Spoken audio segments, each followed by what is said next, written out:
और अंग्रेज भी पता क्यों आए थे? बहुत पते की बात है जो आज तक आप लोगों ने सुनी नहीं। मैंने कल ही हिस्ट्री के अंदर वो बात पढ़ी। इंडिया के अंदर ब्रिटिश क्यों आए थे? What's reason? किसी और मुल्क में नहीं गए, लेकिन इंडिया में क्यों आए वो? ईस्ट इंडिया कंपनी के नाम से सबसे पहली फैक्ट्री कहां लगाई थी? सूरत में। क्यों आए थे वो सूरत? उसकी वजह थी अकबर बादशाह के जमाने में जब हिंदुस्तान का लक़ब पड़ा था सोने की चिड़िया। ये तो पता हो गया आपको, यूट्यूब वगैरह अगर आपने देखा होगा तो वहां पर हमने बताया। सोने की चिड़िया का लक़ब पड़ा कब इंडिया का? अकबर के जमाने में। अकबर ने कहा अपने दरबारियों से कि गिनो दौलत कितनी हमारे पास। आज जो लोग इल्जाम लगाते हैं कि मुगल लोगों ने, मुगल बादशाहों ने हिंदुस्तान को खोखला किया है, हम तो साफ कहते हैं, बिल्कुल बबांगे दुहल कहते हैं, चैलेंज है बेटो आ जाओ मैदान में। जितने भी लोग हो, जितने भी दिन से 70 साल से जो हुकूमत हो रही है मुल्क हिंदुस्तान में आप ही लोगों के हाथ में है। 70 साल की जीडीपी मिला लो और मुस्लिम इंपेयर की जीडीपी मिला लो। अकबर बादशाह ने कहा कि दौलत गिनो तो कितनी हमारे पास? 1 महीने तक दौलत गिनी गई, नहीं गिन पाए लोग 1 महीने तक। अकबर के जमाने में उस वक्त यूनाइटेड नेशन जो था उस वक्त का, उन्होंने कहा कि हिंदुस्तान का नाम को एक प्यारा नाम दिया जाए, सोने की चिड़िया, यानी इतनी दौलत है कि गिन न पाए। उस वक्त नाम पड़ा था। जब ये बात फैली मैसेज के जरिए यूरोप में, तो उन्होंने कहा ब्रिटिश गवर्नमेंट के पास, उन्होंने कहा अच्छा इतनी दौलत है कोहिनूर इंडिया में और दौलत इतनी, चलो कुछ करते हैं। अंग्रेज तो रहे हमेशा स्कीम बनाने में, प्लानिंग तैयार करने में। आज जो कुछ लोग प्लानिंग तैयार करते हैं ना उल्टी सीधी, ये वहीं से आता है, दिमाग वहीं का, उधर का ही दिमाग है और यहां हम लोगों को खामखा परेशान करते।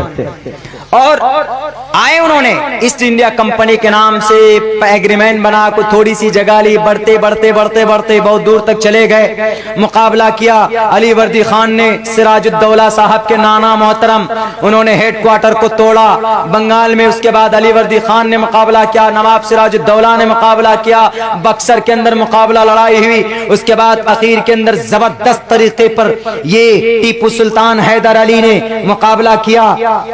तब हैदर अली सबसे बड़ा कांटा था अंग्रेज के सामने। हैदर अली का सर जब कटकर उनके सामने आया तब वो उनके लाश पर खड़े होकर के कहा था कि अब हमको हिंदुस्तान पर कब्जा करने से कोई नहीं रोक सकता, कोई नहीं। सबने दस्तखत कर दिया था ब्रिटिश गवर्नमेंट को, आइए हम आपके साथ हैं, आइए हम आपके साथ हैं, वेलकम, खुशामदीद, मरहबा। क्यों आइए? इसलिए कि हमारे बाप दादा कुछ लोग थे बिकाऊ थे, मुस्लिम भी थे, उनमें मुस्लिम राजा भी थे। राजा थे, महाराजा नहीं, मुस्लिम राजा। राजा अलग होता, महाराजा अलग होता। राजा सीएम को आप कह सकते हैं, महाराजा पीएम को आप कह सकते हैं। प्रधानमंत्री को महाराजा बोलते थे पहले और सीएम को राजा बोलते थे पहले। तो कब्जा करते करते असल में ये जो सोने की चिड़िया का लक़ब पड़ा था, उन्होंने सोचा अरे बड़ी दौलत है, चलो लूटने के लिए। वही जब ब्रिटिश आ गई, 200 साल तक का कब्जा उनका यहां पर रहा, तो आहिस्ते आहिस्ते टोटल दौलत को कोहिनूर कौन लेके गया? अंग्रेज लोग लेके गए।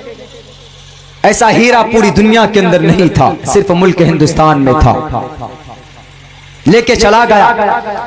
उस वक्त जब अंग्रेज आया था, उस वक्त की रिपोर्ट में लिखी गई थी बात कि हिंदुस्तान की जीडीपी उस वक्त 27% थी और अभी की जीडीपी हिंदुस्तान की 4%।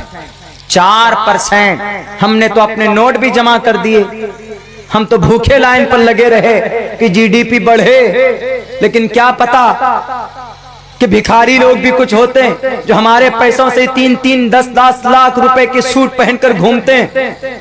हम अपने पैसे जमा करते हैं, हमारा हिंदुस्तान तरक्की करे, इंटेलिजेंस मजबूत हो, कश्मीर की बॉर्डर को हम मजबूत करें, कम बखत नालायक पाकिस्तान से घुसपैठ ना आए हमारे मुल्क में हमला करने। हम तो ये चाहते हैं। आज भी हमको अगर अपना पेट काट कर एक रोटी बचा करके अगर पैसा जमा करने की जरूरत पड़े तो हम देने के लिए तैयार हैं अपने मुल्क के लिए। ये वफादारी हमारे खून के अंदर आज भी है, हम गद्दार नहीं है जना। तो तब ब्रिटिश आया यहाँ पे कि अरे सोने की चिड़िया, चलो लूटते हैं। आकर के 200 साल के अंदर जो खोखला किया है हिंदुस्तान को, जब वो यहां से गया तो उस वक्त की जीडीपी तकरीबन 5% थी। थोड़ा बहुत आजादी के बाद स्ट्रगल करते करते 8% तक पहुंचा। अब 8% से घटकर 4 पे आ गया। बांग्लादेश की जीडीपी कितनी है? 8%। हिंदुस्तान की जीडीपी कितनी है? 4%। डूब मरने के बाद इतना बड़ा देश, इतनी बड़ी आबादी के अंदर ये चीज हो रही। इल्जाम किन पर? मुस्लिम इंपेरर पर। इस्लाम किन पर? मुस्लिम बादशाह पर। तो बहरकैफ हिंदुस्तान का ये थोड़ी सूरत हाल आपके सामने